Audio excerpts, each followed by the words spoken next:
One of the sweetest memories of my life happened years ago on an Adirondack lake. The night was pleasantly cool, and our lakeside campsite afforded a gorgeous view of the heavens. The mirror-black, tannic-stained lake perfectly reflected the sky in all of its glory. My husband and I roused our daughters, our young daughters at the time, Petra and Greta, out of their sleeping bags, trundled them into the canoe, and slowly, quietly paddled out to the middle of the lake, where we just sat still and let the boat float as it would. The summer constellation Scorpio was high, and rather low actually, because that's where it is, low in the summer sky, and the Milky Way was over our heads. We were suspended between the worlds, the cosmic realm above us and the watery realm below. What a moment. What an experience of ultimacy, to feel that we were lucky to be alive and yet clearly part of this amazing pattern that we couldn't even fully comprehend, but was so palpable in that moment. Eventually we got cold enough to say, okay, we're going back in. But that moment out there on that lake will stay with me until my last breath. It really will. Astronomer Carl Sagan also experienced the majesty and mystery of the night sky when he was young. He grew up to study the heavens with an insatiable urge for exploration. Under his leadership and inspiration, our nation sent probes like Mariner and Voyager to travel through space, out beyond where we'd ever been before, to learn what's out there and to report back to us. We began to listen to radio signals to see if we could detect the presence of other intelligent life in the universe. We started understanding ourselves as cosmic citizens. When I was a student at Cornell, where he was a professor, his courses were wildly popular. You can imagine that. He was, after all, the guy who was making space exploration happen. And he could talk about it in a way that anybody could understand, sharing his passion and his sense of wonder. My own small encounters with Sagan happened when he would come to lunch or dinner at my dormitory dining room. Professors were welcome to join for meals, and we would sit at round tables rapt with interest when Sagan was there. We knew we were in the presence of greatness, but a fun and playful greatness, ever personable and very genuine. And even the tables nearest to where Sagan was sitting, everybody'd be like this, leaning like those old E.F. Hutton commercials, to hear the pearls of wisdom or the interesting story from him. He was just simply way cool. And that was before his Cosmos television series that made him known to even more people, and his numerous books on science and culture, and his celebrity as a science icon. Who here watched the original Cosmos series? Yeah. And who watched the new incarnation with Neil deGrasse Tyson last year? Yeah. If you haven't, you've missed something. Check it out. These things are available in the library and in other places. So much to learn and so much to wonder about from his many works. And although we know Carl Sagan primarily as a theologian, as a scientist, he was also a theologian. Now this shouldn't be too surprising. After all, theology was once considered a branch of science, like chemistry or biology. It was the branch considered and concerned with ultimacy, trying to explain the true nature of the universe. One can look up into the heavens, and you have to be asking those theological questions. As artist Paul Gauguin once said, where do we come from? What are we? Where are we going? Those are the big theological questions.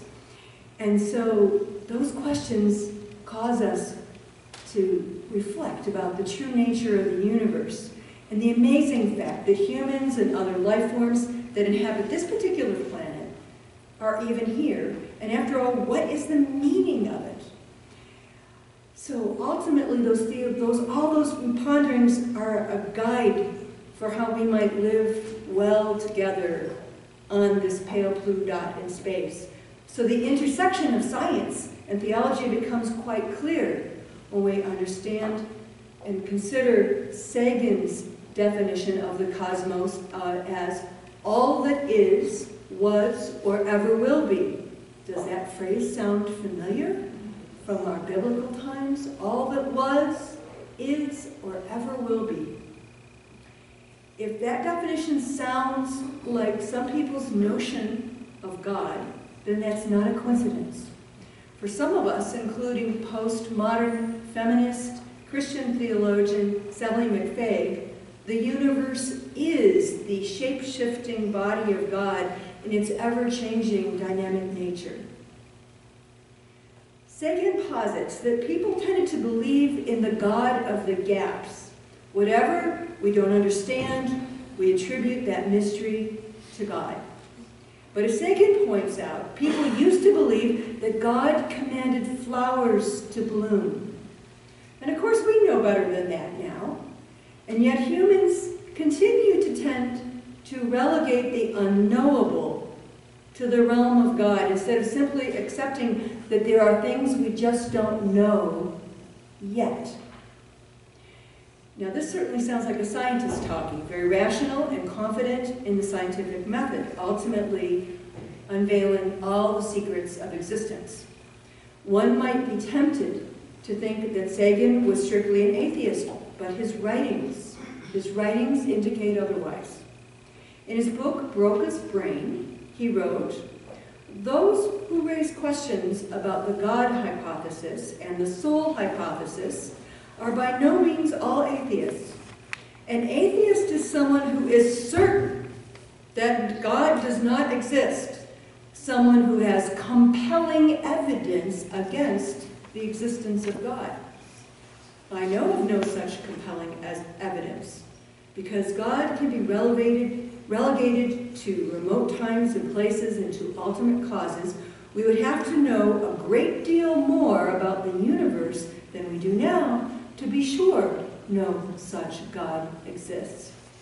To be certain of the existence of God and to be certain of the non-existence of God, to me, seem to be the confident extremes in a subject so riddled with doubt and uncertainty as to inspire very little confidence indeed.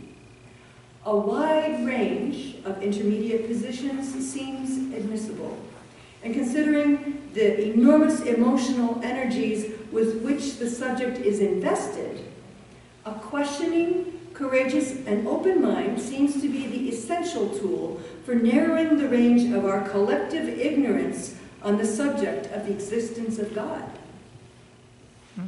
To which I say, amen. Yeah, he's onto something there. Sagan urged us to see the universe as it really is, instead of our anthropocentric viewpoint in which we create God in our own image for our own benefit.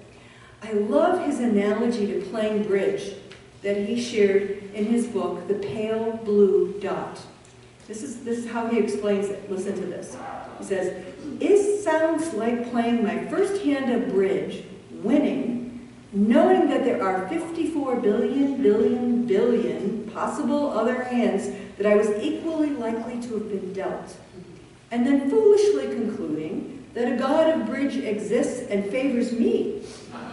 A God who arranged the cards and the shuffle with my victory foreordained from the beginning.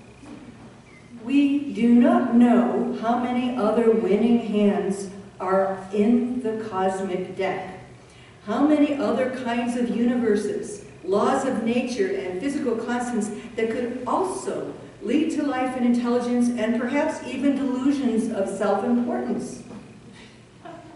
Yeah. So Sagan is all about demoting humans from this cosmic delusion of grandeur and the versions of God that support it. And yet, by the same analogy, he aptly points out how utterly amazing it is that life exists here at all, given that so much space is incompatible with life being an empty vacuum. He therefore concludes that life is indeed very, very precious and worth preserving. He observed in his book Cosmos that the cosmos may be densely populated with intelligent beings, but the Darwinian lesson is clear. There will be no other humans elsewhere, only here, only on this small planet. We are a rare as well as endangered species. Every one of us, in the cosmic perspective, is precious. If a human disagrees with you, let her or him live. In 100 billion galaxies, you will not find another. He describes this paradox of our existence. We're incredibly precious, each and every one of us, and we are insignificant in the unimaginably vast cosmic scheme. And if that's so, then what are we doing here? What's the meaning we can ascribe to our existence? In his novel, Contact, he shares this thought. For small creatures such as we, the vastness is bearable only through love.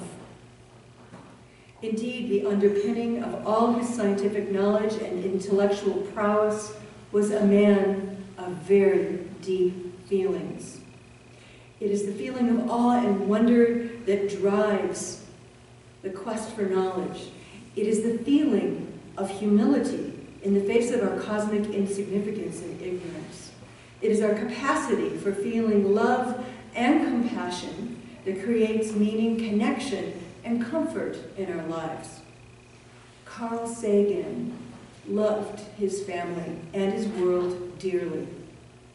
He had no doubts that humans make our purpose here on earth, and that we have an obligation to survive against all the odds with warfare, environmental destruction, and other conflicts destroying our chances. We have the intelligence, the curiosity, and the love to keep us going. We need to put those admirable human qualities above provincial power struggles and profit motives to ensure the health of our planet and the future of our world. Now, while Sagan grew up Jewish, he actively participated at the First Unitarian Society of Ithaca during his decades at Cornell. I believe he felt comfortable making his spiritual home there because our faith honors the scientific method and our personal experiences of awe and wonder. We do not believe that revelation is sealed, but rather ever evolving as together we learn more about the inner workings of the universe. Perhaps we were the closest thing to his dream religion, which he described it this way. He said, "A religion, old or new, that stressed the magnificence of the universe as revealed by modern science, that might be able to draw forth reserves of reverence and awe, hardly tapped by the conventional faiths." Interesting affirmation of Unitarian Universalism. Now, as a Unitarian Universalist, I find comfort and inspiration in Sagan's writings and his life dedicated to the scientific discovery and then explaining it to the rest of us. I share his wonder and his commitment for being open-minded and open-hearted.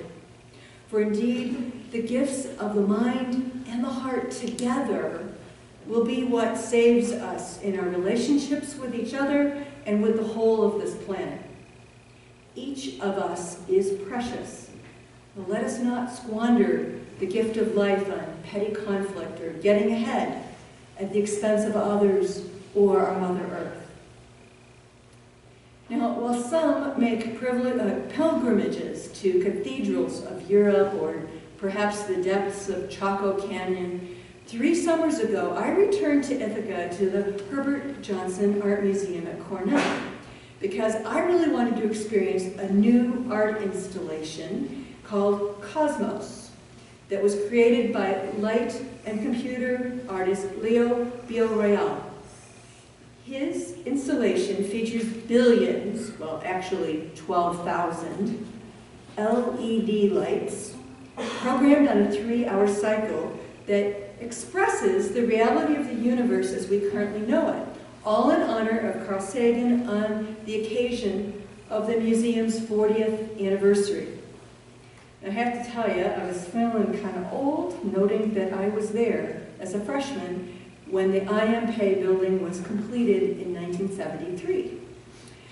It's always been a special place in my heart because of its unique architecture and its sweeping views down to Cayuga Lake and the valley below where the city of Ithaca nestles. And I now have even more reason to visit this place after experiencing Cosmos both in the day and then at night. In the day, one can view the installation from a long zero-gravity bench where you can recline and watch the light show as a communal experience. This bench has room for 20 people at a time, perhaps 30 if you're really good friends. I gazed up, and as I gazed up, the patterns emerged above me, and I stopped periodically to scribble in a trusty little black moleskin notebook that I keep with me for occasions just like this.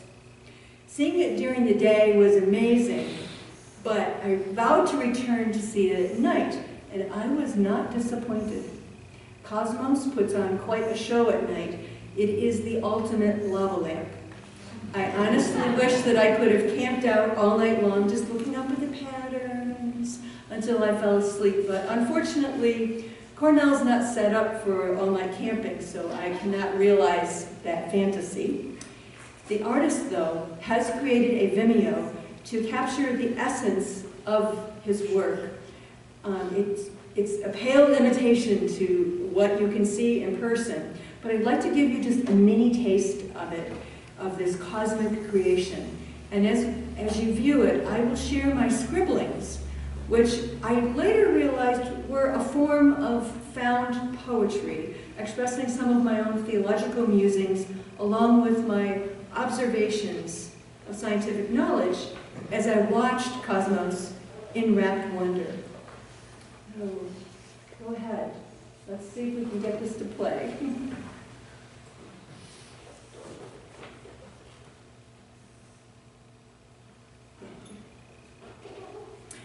Impermanence, ever-changing, process of becoming, looking up into the heavens, vastness of mystery far beyond human understanding, finite view from Earth.